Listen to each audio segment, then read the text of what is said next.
Audiobook Academy. Book Summary. The Hunchback of Notre Dame by Victor Hugo. Author Victor Hugo, best known for his work Les Miserables, wrote the novel The Hunchback of Notre Dame. One of his most well-known works, the novel was first published in 1831 and quickly became an instant classic. Hugo experimented with the historical novel with this book. In the 19th century, this style of fiction was well known, and it has remained so to this day. Despite this, Hugo chose to focus on medieval Paris and its Gothic cathedral as a symbol of enduring beauty. Each of the novel's 11 books has between 2 and 8 chapters, each of which bears a title. The prologue, which informs us how the work came to be, is one of 2 notes the author placed in the first volume. A Gothic calligraphy of the Greek word faith was the source of his inspiration. The word came to Hugo as he was exploring the Notre Dame Cathedral. The individual who wrote that word is dead, the word is evaporating, and the cathedral may follow suit. Because a book is as durable as a stone, it served as motivation for him. On June 25, 1830, Victor began writing the book, and the story began on January 6, 1482. The Festival of Fools took place on January 6, 1482, and the entire city of Paris was buzzing with anticipation. They had a peculiar custom on one of them. In order for the Pope of Fools to be paraded through the city, he had to be identified by the people. People flocked to view the incident, including a struggling writer named Pierre Gringoire. The students' protest, Clopontrevis' begging, and the presence of the bishop all disrupted the meeting. One man stood out in the crowd and determined that this year's pope ought to put on the finest face possible. For the role, they cast Quasimodo, the deaf hunchback from Notre Dame. But he had to put on his own mask. Gringoire departed Paris after his play failed and he was disgusted by the city. Gypsies were dancing on Esmeralda Square, a 16-year-old girl, at the time. She had her goat with her. Everyone, including the Archdeacon Claude Frollo, was impressed by her dancing. The arrival of the Pope of Fools put a halt to her dance. Even though Quasimodo knew they were really an illusion, he nonetheless liked the feeling of power. Being ridiculed was something he was used to. Upon seeing his ward, Frollo yanked off his crown and scepter and ordered him out of the square. He was listened to by Quasimodo. Gringoire, meanwhile, was wandering the streets of Paris, freezing and starving, when he came upon Esmeralda and her goat and decided to stop and help them. She was attacked by 2 males. As for the other, Gringoire believed it to be Frollo, but he couldn't be certain. The Quasimodo heeded Frollo's command to kidnap Esmeralda, and he did it without hesitation. His capture was made by Phoebus de Châteaupers, captain of the king's archers. His physical prowess wowed Esmeralda. During the fight, Gringoire was knocked out by a blow. Even after narrowly escaping one block of one neighborhood, the group of robbers managed to capture him in the next. Clopontrevis, the king, found him guilty of treason and sentenced him to death. They promised to spare his life if he married a beggar, so Esmeralda consented to the union. The fact that she welcomed him into her home didn't bother her at all, she was more taken with Captain Phoebus. The medieval architecture is the focus of 3 chapters in the 3rd volume.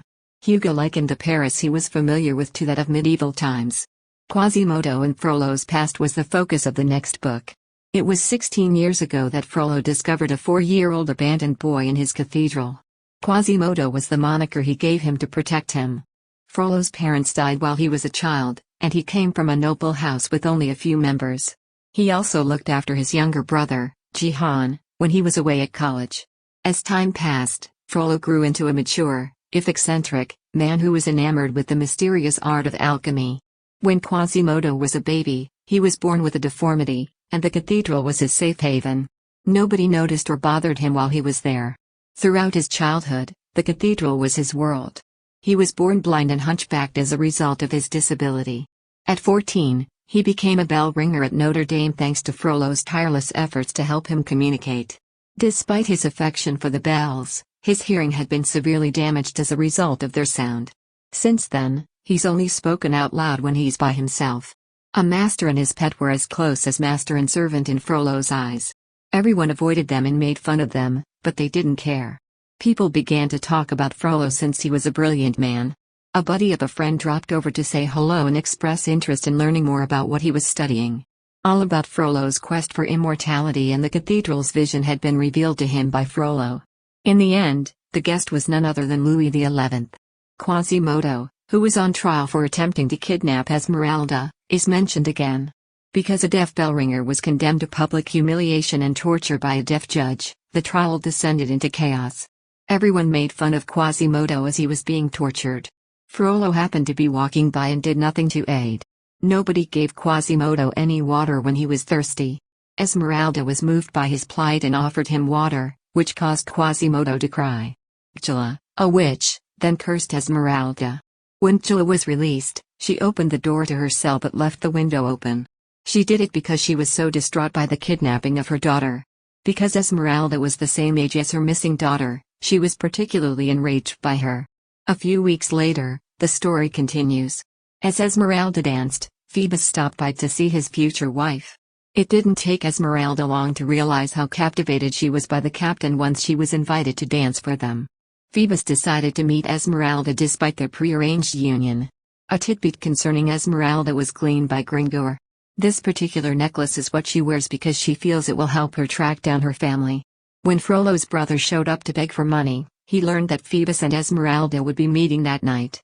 While walking down the street, Frollo came across Phoebus and struck up a deal with him, allowing him to sit in on the meeting between Esmeralda and Phoebus. Frollo was envious of Phoebus and stabbed him as he watched the gathering from his secret lair. In the wake of her fainting spell, Esmeralda discovered that she had been wrongfully accused of murder. Despite the fact that the attack had been shown to be non-lethal, she was nonetheless given a death sentence by hanging. Esra rejected Frollo's offer of life and freedom in exchange for being his wife for the rest of her life, and he left. Phoebus hasn't done anything to help. In addition, he and his fiancée were reunited. Arrived, the hanging of Esmeralda, she was saved by Quasimodo, who appeared out of nowhere and whisked her to the cathedral. Because the law states that everyone within the cathedral is safe, she will be just as safe as he was. As soon as Frollo learned that Esmeralda was alive, he was devastated. This is where Quasimodo threw her. Despite her gratitude for being saved, Esmeralda struggled to accept Quasimodo's unusual appearance. To avoid disturbing her sleep, Quasimodo would bring her food and drink while she was still unconscious. For her own safety, he left a whistle, which she might use to signal for his assistance. When she was feeling down, Quasimodo told her that he would bring Phoebus to her. Quasimodo pretended he couldn't find Phoebus so he wouldn't have to go see her. The meantime, Frollo made a surprise appearance and attacked Esmeralda. Quasimodo was in the way of the love of his life.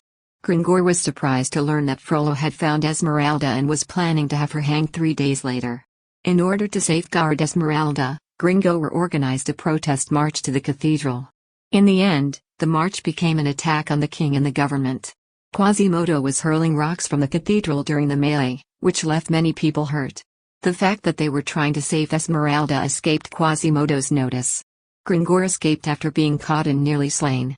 In addition, the king dispatched an army to aid him in his conflict with the insurgents. Esmeralda had vanished from Quasimodo's view as he hurried after her. Gringoire helped her get away, but they didn't know that Frollo was following them at all. Gringoire had left, leaving Esmeralda and Frollo alone. Despite his best efforts to get her back, she repeatedly turned him down, and he had no choice but to leave her with Gila. Despite her joy at finally putting her hands on her daughter, Gila understood that Esmeralda was in fact her child. Esmeralda had already been hanged, so there was no going back. Because Quasimodo saw Frollo, he concluded that Frollo was responsible for her death. He flung him from the top of the cathedral. Soon after, Quasimodo was nowhere to be seen. There were 2 bones recovered in the cathedral after 2 years, and one of them was clearly hugged by the other before they died. Characters: Quasimodo, Esmeralda, Frollo, Gringoire, Phoebus, Gila, King, Army. Quasimodo, the lead character of the novel. The author spoke highly of the beauty of his inner self, but his outward appearance was less appealing. He was frightened to death by his appearance. Frollo was the only one who saw it, and he nurtured him. He was born with a handicap, he was deaf, blind, and stooped.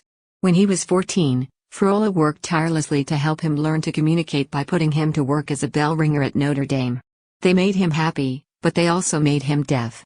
Since then, he's only spoken out loud when he's by himself. When he fell in love with Esmeralda, he renounced his loyalty to Frollo. He came to terms with the fact that he was Frollo's pawn, and Esmeralda helped him regain his self-awareness. Without her, his life lacked meaning. He therefore vanished. Victor Hugo, a French novelist, poet, and playwright, was born in Besançon, France, in 1802, and is often considered the father of the Romantic movement. Hugo received both a private and public education in Paris.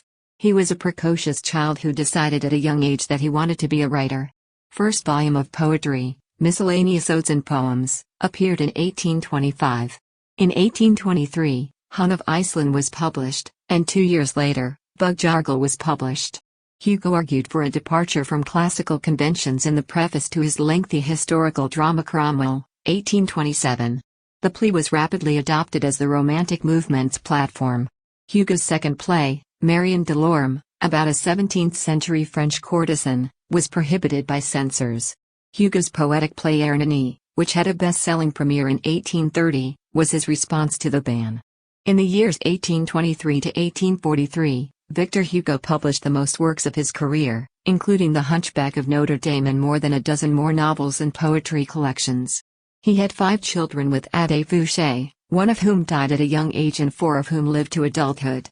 Hugo's 19-year-old daughter Leopoldine and her husband perished in a boating accident in 1843.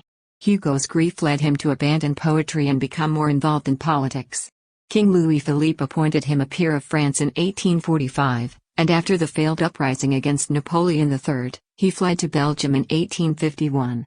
In 1855, he began a 15-year exile on Guernsey, the island of his birth. He wrote Les Miserables while residing in Guernsey, which is undoubtedly his most well-known and lengthy work. After the Second Empire collapsed in 1870, Hugo returned to France and resumed his political career. A senator from his home state, he served in both houses of Congress until being elected to the Senate in 2016. At the height of his political fame, he died in 1885 of pneumonia.